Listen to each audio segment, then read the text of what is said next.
ఆటలో అలుపు వచ్చినంత సులువు కాదు గెలుపు రావడం అంటే. ఈసారి గెలవాలంటే చదరంగం ఆడాల్సిందే అంటూ నాగమామ మరోసారి సీజన్ 9 గ్రాండ్ ఎంట్రీ హోస్టింగ్తో అయితే వచ్చేశారు. బాలకృష్ణ జూనియర్ ఎన్టీఆర్ అంటూ ఎన్నో పేర్లు వినిపించినప్పటికీ ఫైనల్ గా నాగార్జుననే అయితే హోస్టింగ్ కి సిద్ధం చేశారు. ఇకపోతే వాళ్ళందరికీ షెడ్యూల్స్ బిజీ వర్క్స్ వల్ల అయితే ఈసారి హోస్టింగ్ చేయలేమని చెప్పడం, నాగార్జున ఉన్న కళ మరో హోస్టింగ్ కి రాదు అంటూ ఇక నాగార్జుననే ఎంపిక చేసుకుంటూ వచ్చారు. ఈసారి నాగార్జున తీసుకుంటున్న రెమ్యునరేషన్ తెలిస్తే అందరికీ మతిపోవాల్సిందే.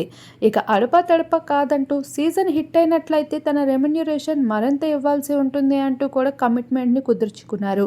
ఈసారి వస్తున్న కంటెస్టెంట్స్ మామూలు కంటెస్టెంట్స్ కాదు. ఇక సీజన్ 9ని ఎలా అయినా హిట్ చేయాల్సిందే. సీజన్ 4 జరిగిన హిట్నెస్ని మరోసారి హిట్ తేవాలి అంటే అలాంటి మసాలా కంటెంట్ని అయితే ఇవ్వాలి. ఇక ముందుగానే అయితే స్క్రిప్ట్ అంతా ప్రిపేర్ చేయబోతున్నారు. కొంతమందికి కొన్ని లవ్ స్టోరీస్, మరికొంతమందికి అయితే ఫైట్ సీన్స్, ఇలా మొత్తానికి ఒక సినిమా యాంగిల్ని ఈసారి సీజన్ 9లో చూపించబోతున్నారు. ఈ మధ్యకాలంలో కాంట్రవర్సీస్ కింగ్ అండ్ క్యూన్స్ గా మారిపోయిన రాజ్ తరుణ్, ఇక పచ్చళ్ళు, ఇలా అందరినీ కూడా ఏకం చేసేస్తూ ఈసారి సీజన్ని హిట్ చేసేందుకు సిద్ధమవుతూ వచ్చేసారు.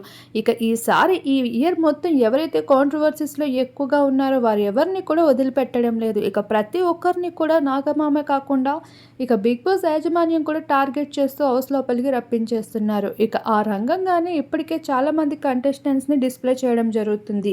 ఇకపోతే ఈసారి సీజన్లోకి వస్తున్న కంటెస్టెంట్స్ రెమ్యునరేషన్ ఎంత తీసుకోబోతున్నారనే విషయం కూడా మరికొన్ని రోజుల్లో లీక్ అవనుంది. ఇక స్టార్మాలో సెప్టెంబర్ 7 నుండి అయితే బిగ్ బాస్ గ్రాండ్ లాంచింగ్తో పాటు ఎపిసోడ్స్ లైవ్ కూడా మొదలైపోనుంది. మరి బిగ్ బాస్ పై మీ ఎక్సైట్మెంట్ ఎలా ఉంది అనేది తప్పకుండా కామెంట్ చేయండి.